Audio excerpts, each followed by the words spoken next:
Vanguard index funds. We've all heard of them. They are typically my go-to provider given their history of low fees and simplicity. Their founder, after all, is known as the father of index funds. In this video, I'm going to talk you through the Vanguard index funds that I believe are the best for the long term. Whether you've been investing for a while or are new to investing, it's always worth getting lots of different views on what people think you should be investing in and what they themselves are investing in to help you formulate your own view to suit your personal circumstances. And that's exactly the kind of thing I aim to give you in this video. A view on what index funds you should be investing in for the long term. If you've seen my video on ETFs and index funds before, then you'll already know there are broadly two types of index funds: the mutual fund variety and the ETF variety. Some people think that all ETFs track an index. That's not true. There are some ETFs out there that are actively managed too. Just like mutual funds, there are those actively managed ones, and there are those that track an index, the index fund variety. And just so you know, in this video, I'm not going to talk about actively managed index funds, actively managed index funds of the mutual fund variety, or actively managed funds of the ETF variety. What I will include is index ETFs and index mutual funds, under the collective term index funds. But just before delving in, I want to tell you something. 95% of people who watch my videos are not subscribers.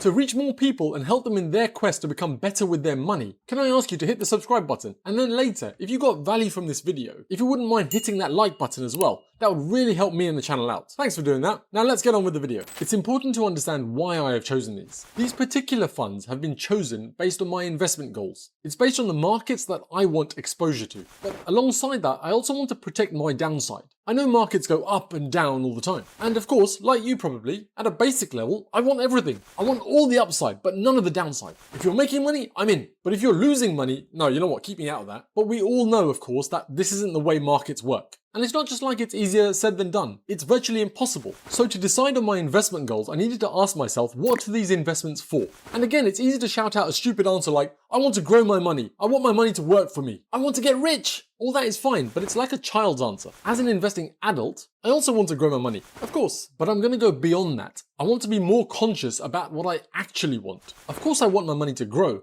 but do I want it to grow 100x? Is that even a sensible target? Before you start speculating on the answer, it's not. You may be able to pull out some examples from clickbait headlines, but those are not going to be replicable. I want my money to grow with the market. I want it to keep pace with the market. My ideal, of course, is to beat the market, but my reasonable expectation is to match the market's returns. And the thing I really want to avoid, really want to avoid, is to return less than the market. And other questions I think about are, what markets do I want exposure to, like I said before? And how do I balance out the risk? Now, balancing out a risk might not seem that important to you, because of course it might dampen my returns when the stock market is up, but it will also save me from the worst when the markets are down. And markets do come down. No matter when you're watching this video, whether the markets are up currently or down currently, it doesn't really matter. Markets are cyclical. They generally, over a long period of time, think 20 plus years, move in an upwards direction. That's what history shows us. But during those 20 years, there is a lot of fluctuation, up and down, big crashes, recoveries, and all that stuff. And why is it important that I balance the risk out? Well, investing for most people should be about long-term wealth building. And at a minimum, it should be for wealth preservation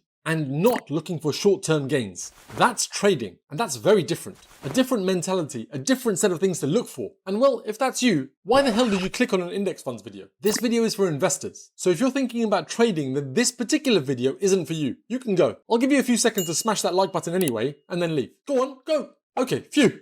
Now it should just be sensible investors left. Those that want to learn and share ideas. So I want to grow my money with the market through investing. You know, alongside all those companies that are trying to make money out there. I want to track their growth and get a piece of it by putting my money alongside theirs and not doing anything else. Letting them get on with their day job, and then I can just take a slice out of what they make. Imagine being able to get a stake in the successes of every CEO of the top companies in the world. That's what an index fund gives you. So my index fund strategy is made up of 4 parts. I want to grow with the market, get a piece of the top companies out there with a global footprint. The US market remains the best in the world for returns, with exposure across the globe, particularly amongst its larger companies. So for me, there's 2 index funds to consider here. Vanguard's US Equity Index Fund, or VUSEIDA, which gives exposure to 3,500 companies. And then there's also this S&P 500 ETF, or VUAG, which currently holds 506 companies, despite the 500 in its name. VUSEIDA has a low fee of 0.1%, a low fee as you'd expect from Vanguard. And the S&P 500 ETF I mentioned has an even lower fee of 0.07%.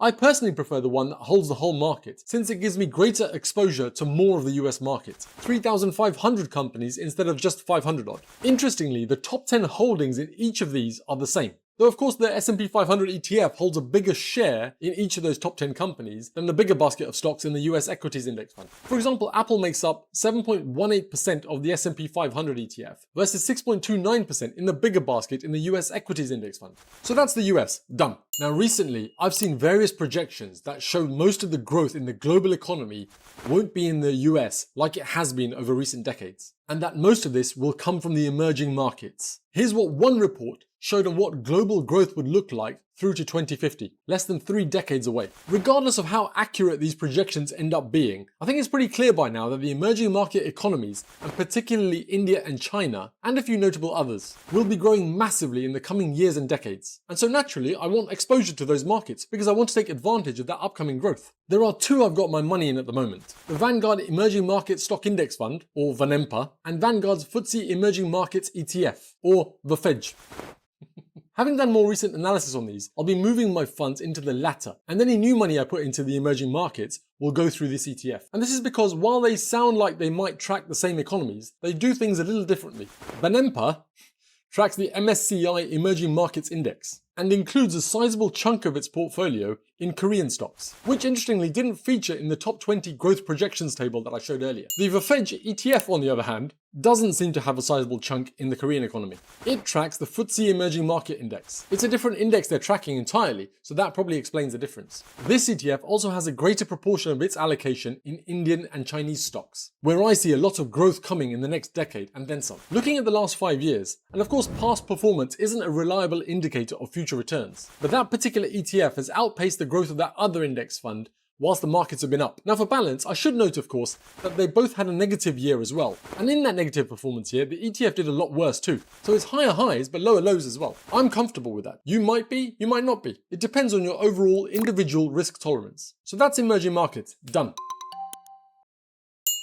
Now those are the markets that I wanted exposure to, the US and the emerging markets. To balance the risk, as I mentioned before, I want something that protects my downside. This becomes more important over shorter timeframes, less than 20 years, and certainly less than 10 years. Having a balanced risk mix may be crucial if you think you may need liquidity or have shorter term financial goals that might require more certainty. My financial goals for investing are long term, but even then I consider balancing my risk out very important. I'd hate to put all my money into equities investing and then have the whole stock market crash unexpectedly like the Japanese market did in the 90s and then not recover for 2 or 3 decades. So to balance out that risk for these situations, I'd pick 2 particular fixed income index funds. Now I'm based in the UK and I don't just want to hedge against stocks, but I want my purchasing power to be protected too. This is why I like to include the UK Inflation-Linked Gilt Index Fund, or VUKIFLA.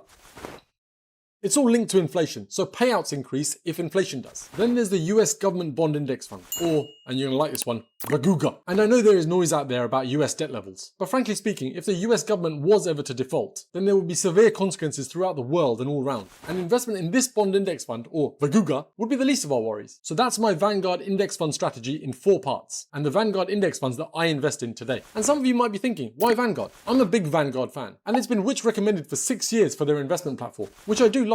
It's easy and simple. And of course, Vanguard as a company is known for its low fees. And not just now, since its inception. Vanguard's founder, Jack Bogle, who passed away in 2019, was known as the pioneer behind index funds and kept hammering away at keeping management fees and costs as low as possible. So there's a level of institutional trust built in as well. Now I've talked about index funds in this video, no other type of investing. And index funds come in 2 varieties. You can upskill yourself and learn more about that in this video over here.